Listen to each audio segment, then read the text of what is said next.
Mungkin inilah kisah misteri mendaki gunung yang paling menakutkan. Bagaimana tidak, kami mendaki gunung yang disebut-sebut sebagai yang paling angker se-Indonesia. Gunung yang kumaksud adalah Gunung Lawu. Gunung ini terletak di perbatasan Jawa Tengah dan Jawa Timur. Banyak sekali mitos dan cerita-cerita misteri yang memang pernah dialami oleh para pendaki di sana. Aku pun awalnya ragu untuk mengiyakan ajakan teman-temanku untuk mendaki di Gunung Lawu. Namun akhirnya aku mau karena ada 3 orang temanku yang memang sudah bisa dibilang profesional. Mereka pun semuanya pernah mendaki Gunung Lawu. Ada beberapa jalur pendakian yang ditawarkan oleh gunung angker ini. Gunung ini juga termasuk satu gunung tertua di Indonesia dan merupakan gunung purba. Setelah mempersiapkan segala sesuatu termasuk mental, kami berangkat ke base camp Gunung Lawu. Sesuai ajakan teman-temanku, kami 8 orang mendaki lewat jalur Candi Ceto. Sedikit was-was karena Candi Ceto katanya merupakan jalur pendakian yang paling angker. Namun karena kami bersama 8 orang, makanya ketakutan itu sedikit berkurang. Kali ini kami benar-benar mempersiapkan diri. Jika biasanya kami berangkat pada malam hari, kali ini kami berangkat pada siang hari. Sehingga sampai di base camp jalur Candi Ceto sekitar jam 3 sore. Setelah beristirahat dan membayar karcis di loket, kami serombongan 8 orang bergegas mulai mendaki perlahan-lahan. Pendakian Gunung Lawu jalur Candi Ceto sendiri diperkirakan membutuhkan waktu sekitar 8 hingga 10 jam. Sekitar setengah 4 kami mulai mendaki. Di jalur pendakian Candi Ceto sendiri terdapat 5 pos yang bisa digunakan untuk beristirahat. Perjalanan dari base camp menuju pos 1 terasa lama sekali, sekitar 1,5 jam, termasuk istirahat beberapa kali. Tidak ada masalah berarti selain capek, karena hari masih sore atau belum gelap. Sekitar jam 5 kami melanjutkan perjalanan menuju pos 2. Dari pos 1 menuju pos 2. Dari pos 1 menuju pos 2 ini medannya lumayan mudah. Lebih mudah daripada menuju pos 1. Kami sampai ke pos 2 sekitar 1 jam saja dan istirahat tidak terlalu lama. Namun dari sesampai pos 2, hari sudah mulai gelap. Kami pun harus lebih berhati-hati dan menyalakan senter agar bisa melihat jalan sekitar saat mendaki. Kami masih sangat bersemangat pada perjalanan menuju pos 3 ini. Awalnya dari pos 2 menuju pos 3 ini ada satu rombongan yang bersama kami. Namun mereka berjalan terlalu cepat hingga kami pun tertinggal jauh. Yang penting kami serombongan selalu bersama. Itu tidak masalah, karena kebersamaan adalah prinsip dalam mendaki gunung. Di sini mulai terjadi keanehan yang kami alami. Sebelum sampai pos 3, kami ketemu dengan seorang kakek tua membawa tongkat. Kami lihat dari belakang, sepertinya dia kesulitan untuk berjalan. Tapi anehnya, bagaimana bisa kakek tua itu sampai ke sini? Melihat cara jalannya yang susah saja, sepertinya tidak masuk akal. Apalagi saat itu sudah malam hari, tidak membawa penerangan sama sekali, dan tidak ada yang menemani sama sekali. Kami pun sempat ngobrol-ngobrol dengan kakek tua itu. Sepertinya kakek tua itu sangat sehat dan memiliki banyak pengetahuan tentang Gunung Lawu ini. Karena selama kami mengobrol, ia banyak membahas tentang sejarah dan angkernya Gunung Lawu, dari mulai tempat-tempat yang harus diwaspadai dari makhluk halus yang banyak menunggu gunung tua ini. Setelah ngobrol panjang lebar, kami bingung apakah akan meninggalkan kakek ini sendirian di sini atau menemaninya. Jika menemani, kami tidak akan sampai ke puncak. Namun jika meninggalkannya, sepertinya tidak tega. Namun kakek itu meyakinkan kami agar melanjutkan perjalanannya dan berpesan agar kami berhati-hati.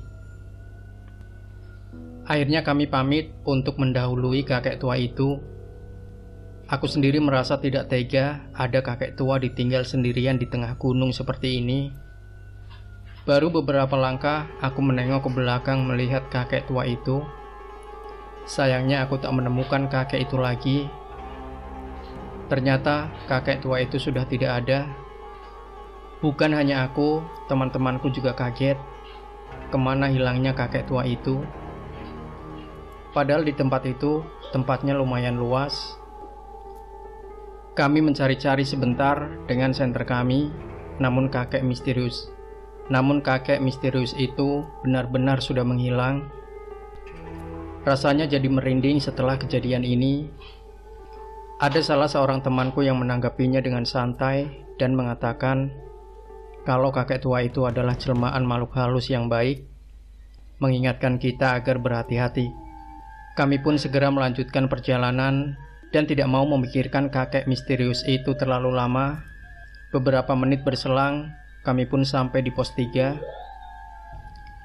Di pos 3 ini kami tidak beristirahat lama, karena sudah beristirahat lama saat berbincang dengan kakek misterius tadi. Namun di pos 3 ini kami bertemu dengan 3 orang pendaki yang katanya juga mengalami kejadian serupa bertemu dengan kakek misterius itu. Kami pun berangkat dari pos 3 menuju pos 4 bersama dengan rombongan 3 orang tadi. Namun lagi-lagi kami terlalu banyak istirahat dan mereka berjalan lebih dulu.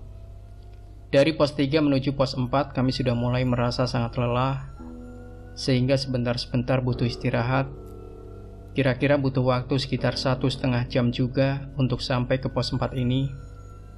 Sesampainya di pos 4 kami menyempatkan diri makan roti dan membuat kopi panas agar lebih bertenaga untuk mendaki sampai puncak. Setelah tenaga terisi kembali, kami pun melanjutkan perjalanan. Kami pun bersemangat sekali menuju pos 5, pos terakhir di jalur pendakian ini. Namun sekitar setengah jam kami berjalan, tiba-tiba kami mendengar suara raungan harimau. Memang benar katanya di Gunung Lawu ini masih ada harimau. Kami pun berhenti dan tidak membuat suara agar harimau itu tidak mengetahui kami. Kami pun bingung asal suara raungan harimau itu dari sebelah mana. Yang pasti rasanya seperti di tengah hutan dan dikepung oleh harimau. Kami hanya bisa berdoa agar harimau itu tidak mendatangi kami. Raungan harimau itu terdengar sekitar 2 menit. Namun dari arah kananku, aku melihat ada daun-daun pohon yang bergerak sendiri. Mungkinkah harimaunya ada di balik pohon tersebut? Benar saja, tak lama kemudian terlihat seekor harimau keluar dari balik semak-semak pohon tersebut. Entah melihat kami atau tidak, harimau itu berjalan. Harimau itu berjalan dengan gagahnya, namun menjauh dari kami. Tiba-tiba harimau itu berlari menjauh dari kami dan melompat. Anehnya, lompatan harimau itu terlihat sangat jauh dan tiba-tiba menghilang. Memang jaraknya sudah cukup jauh dari kami, tapi kelihatannya harimau itu seperti menghilang begitu saja dan tak terlihat. Bukan karena tertutup pohon atau masuk di balik semak-semak. Kami pun jadi berpikir, apakah harimau itu harimau asli atau harimau jadi-jadian? Kalau disuruh memilih antara harimau asli atau jadi-jadian, sepertinya ini pilihan sulit. Namun, kami pun lega dan tenang karena harimau yang kami bilang sebagai harimau jadi-jadian itu sudah pergi. Meskipun kami masih dalam keadaan takut, akhirnya kami bergegas melanjutkan perjalanan kami ke pos 5. Sesampainya di pos 5, kami kembali beristirahat. Sepertinya hanya rombongan kami sendiri yang ada di pos 5 ini. Jadi kami hanya beristirahat sekitar 15 menit dan segera melanjutkan perjalanan menuju Hargodalem sebelum menuju puncak Gunung Lawu ini. Dari pos 5 menuju Hargodalem diperlukan kira-kira waktu sekitar 1,5 jam juga. Medannya lumayan membuat kami sangat capek, tetapi kami tetap menguatkan tubuh ini agar bisa sampai puncak. Di tengah perjalanan sebelum sampai Hargodalem, kami mendapati sebuah sabana yang luas. Sabana di lereng Gunung Lawu ini sering disebut Pasar Bubrah atau Pasar Setan. Jika sebelumnya aku sudah berbagi pengalaman di Pasar Setan Gunung Merapi, ternyata Pasar Setan Gunung Lawu lebih angker. Saat melewati Pasar Setan Gunung Lawu ini, kami mendengar suara gaduh seperti suara ibu-ibu yang sedang tawar-menawar harga layaknya di pasar. Ini bukan hanya kata orang, tetapi memang terjadi padaku dan rombongan. Kami benar-benar mendengar suara-suara tersebut tanpa melihat adanya banyak orang di situ. Karena aku sudah pernah mengalami ini sebelumnya di Gunung Merapi, aku pun lebih memilih cuek meskipun bulu kuduku berdiri dan jantungku berdetak kencang. Langkah demi langkah kami lalui dan kami hampir berhasil melewati Pasar Setan ini. Namun 20 meter sebelum pasar bubrah ini terlewati, ada terlihat asap dari arah kiri kami. Asap itu bukan seperti kabut biasanya. Asap itu terlihat aneh, seperti membentuk sesuatu. Kami tak sempat memotretnya, karena dalam keadaan takut saat itu, kami hanya fokus dan berdoa agar selamat sampai tujuan dan bisa kembali lagi. Kami berjalan sambil mengamati kepulan asap itu. Tiba-tiba di balik asap itu terlihat seperti bayangan kepala tengkorak. Hanya kepala tengkorak yang terlihat samar-samar, dan 5 di antara kami melihatnya, termasuk aku sendiri. Melihat bayangan tengkorak yang samar-samar itu, kami langsung lari, dan 3 orang teman kami yang tidak melihatnya pun ikut lari. Kami berusaha lari kencang, tapi tak bisa, karena selain kaki sudah terasa kaku, kami juga membawa beban berat, sehingga tak memungkinkan kami untuk lari cepat. Namun, akhirnya kami sudah jauh dari tempat di mana bayangan tengkorak itu berasal. Beberapa menit setelahnya, kami sampai ke Hargo Dalem. Kami istirahat lagi. Sebenarnya untuk menuju puncak sudah tidak terlalu jauh, mungkin hanya sekitar 30 menit sampai 45 menit lagi. Namun rasa lelah benar-benar membuat kami harus beristirahat. Kami pun membuat kopi lagi. Bahkan ada teman kami yang membuat mie rebus. Saat menyalakan kompor portable, temanku tiba-tiba kaget seperti orang melihat setan. Keringat dingin keluar dan wajahnya sangat pucat. Apa yang terjadi? Ternyata temanku melihat sesosok yang berbadan besar dengan banyak bulu di sekujur badannya, dari mulai kepala hingga kaki. Katanya matanya merah menyala. Anehnya, selain teman kami yang satu itu tidak ada yang melihatnya. Karena ia begitu ketakutan, kami semua juga ikut-ikutan takut. Kemudian kami semua lari. Karena terburu-buru, kompor dan nesting serta kopi dan mie yang belum sempat kami buka pun tertinggal di Hargo Dalem. Untungnya tidak ada barang berharga kami yang tertinggal.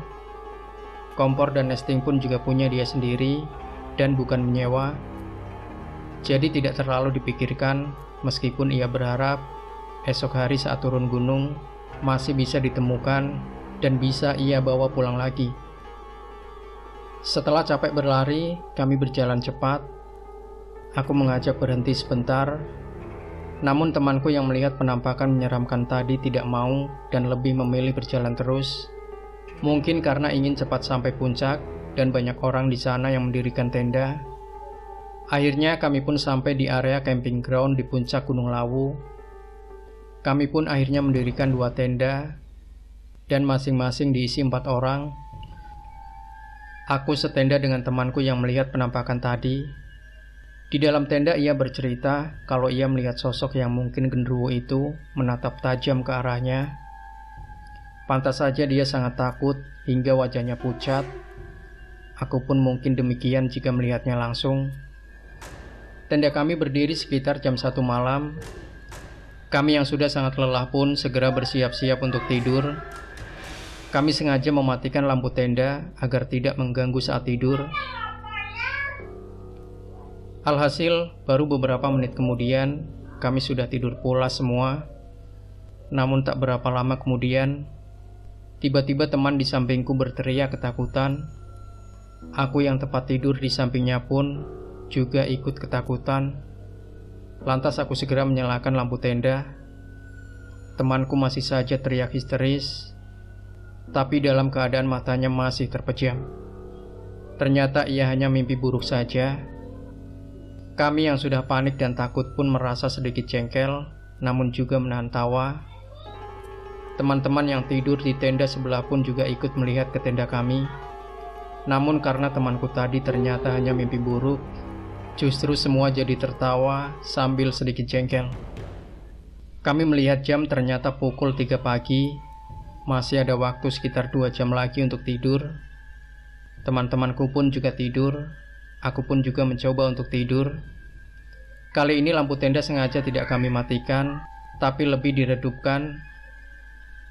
Namun setiap kali memejamkan mata, seperti ada bayangan yang melintas di depan wajahku. Setiap kali seperti ada bayangan yang melintas, aku pun langsung membuka mata. Namun ternyata tak ada apapun. Hingga beberapa kali hal ini terjadi terus.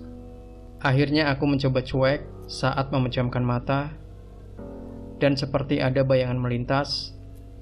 Tapi ketika aku tak membuka mata, bayangan itu seperti tetap ada di depan wajahku. Bahkan tiba-tiba aku merasa ada yang meniup ke arah wajahku. Sontak saja aku kaget dan bangun, namun tidak ada apapun. Sejak itu, aku tak tidur lagi hingga pagi. Aku hanya mainan HP hingga subuh. Setelah sholat subuh, kami serombongan makan roti. Sebenarnya rencananya mau membuat mie dan kopi, tapi kompor mini, nesting, dan kopi tertinggal di Argo Dalam tadi. Setelah kira-kira agak tenang, kami keluar dari tenda dan bersiap menyambut mentari terbit. Akhirnya pengalaman misteri mendaki Gunung Lawu ini terbayar dengan keindahan pagi hari. Kami pun tak menyesal mendaki Gunung Angker ini, meskipun tadi malam berkali-kali diteror makhluk halus. Agar tidak pulang hingga petang, kami segera turun gunung setelah puas berfoto-foto ria. Untuk Anda yang suka mendaki gunung, kalian harus siap jika hal-hal mistis semacam ini terjadi.